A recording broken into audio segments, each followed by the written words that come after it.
ഗൗതമ ബുദ്ധയായി മാറിയപ്പോൾ, ബോധോദയം കൈവരിച്ചപ്പോൾ നിശബ്ദനായിരിക്കാനാണ് തീരുമാനിച്ചത്.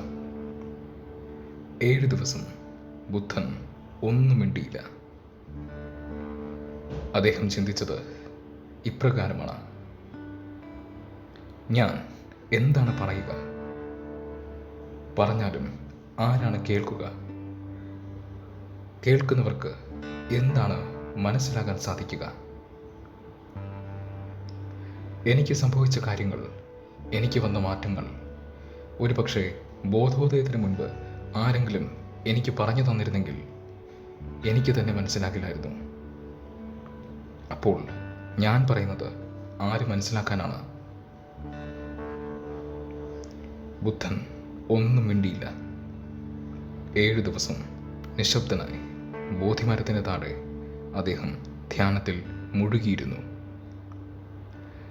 ട്രഡീഷൻ പറയുന്നത് സ്വർഗത്തിലെ ദേവന്മാർ ഇത് കണ്ട് വളരെയധികം അസ്വസ്ഥരായി എന്നാണ്. ദേവന്മാർ ബുദ്ധൻ സംസാരിക്കാത്തതിൽ വലിയ വിഷമത്തിലായിരുന്നു. 1000 വർഷങ്ങളിൽ ഒരിക്കലാണ് ഒരാൾ ബോധോദയം കൈവരിക്കുക. എന്നിട്ടും ഇദ്ദേഹം എന്താണ് ഒന്നും സംസാരിക്കാത്തത്? ഈ സങ്കടത്തിൽ അവർ ഭൂമിയിലേക്ക് ഇറങ്ങി വന്നു. ബുദ്ധനെ കണ്ടു, വണങ്ങി. എന്നിട്ട് അവർ ബുദ്ധനോട് പറഞ്ഞു: നോക്കൂ, അങ്ങ് ബോധോദയം കൈവരിച്ചിരിക്കുകയാണ്. 1000 വർഷങ്ങളിൽ ഒരിക്കൽ സംഭവിക്കുന്ന കാര്യമാണിത്. അങ്ങയുടെ സന്ദേശം ലോകം മുഴുവനും എത്തണം. ഇത് വളരെ വലിയൊരു ആവശ്യമാണ്. ഞങ്ങൾ 7 ദിവസമായി കാത്തിരിക്കുകയാണ്. ദിവസങ്ങൾ നൂറ്റാണ്ട് പോലെയാണ് ഞങ്ങൾക്ക് അനുഭവപ്പെടുന്നത്. അങ്ങ് എന്തുകൊണ്ടാണ് മിണ്ടാതിരിക്കുന്നത്?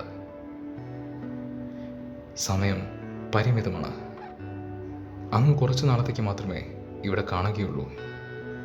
അത് കഴിഞ്ഞാൽ അങ്ങ് പോകും, എന്നേക്കുമായി അപ്രത്യക്ഷനാകും. അതുകൊണ്ട് അങ്ങ് എത്രയും പെട്ടെന്ന് ആൾക്കാരെ വിളിക്കണം, സംസാരിച്ചു തുടങ്ങണം. ബുദ്ധൻ പറഞ്ഞു: ആര് കേൾക്കും? കേൾക്കുന്നവർ എന്ത് മനസ്സിലാക്കും? പക്ഷേ ദേവന്മാരും മിടുക്കന്മാരാണ്. അവർ തർക്കിക്കാൻ തുടങ്ങി. തർക്കത്തിനൊടുവിൽ അവർ ഇങ്ങനെ പറഞ്ഞു: അങ്ങ് പറയുന്നത് വളരെയധികം ശരിയാണ്. അങ്ങ് പറയുന്നത് മനസ്സിലാക്കാൻ വലിയ പ്രയാസമാണ്. പക്ഷെ ഒരു കാര്യമുണ്ട്. അങ്ങ് 1000 പേരെ വിളിച്ചാൽ 100 പേർ കേൾക്കുമായിരിക്കും. അതിൽ 90 പേർക്കും ചിലപ്പോൾ അങ്ങ് പറയുന്നത് മനസ്സിലായി എന്ന് വരില്ല. അതിൽ 10 പേർ അങ്ങ് പറയുന്നത് മനസ്സിലാക്കി നടക്കാൻ ശ്രമിച്ചേക്കും. 9 പേർ വഴിതെറ്റി പോകുമായിരിക്കും. പക്ഷെ ഒരാൾ അങ്ങ് പറയുന്ന വഴിയിലൂടെ നടന്നാൽ, അങ്ങ് അനുഭവിച്ച കാര്യങ്ങൾ അനുഭവിച്ചാൽ, അങ്ങയെപ്പോലെ മാറിയാൽ, അത് വലിയ കാര്യമാണ്. ദേവന്മാരുടെ അഭിപ്രായത്തിൽ കാര്യമുണ്ട് എന്ന് മനസ്സിലാക്കിയ ബുദ്ധൻ അന്നു മുതൽ സംസാരിക്കാൻ തുടങ്ങി. ഒരു പക്ഷേ ഇങ്ങനത്തെ ഒരു സംഭവം നടന്നില്ലായിരുന്നുവെങ്കിൽ ഗൗതമ ബുദ്ധയെ നമുക്ക് നഷ്ടമായേനെ.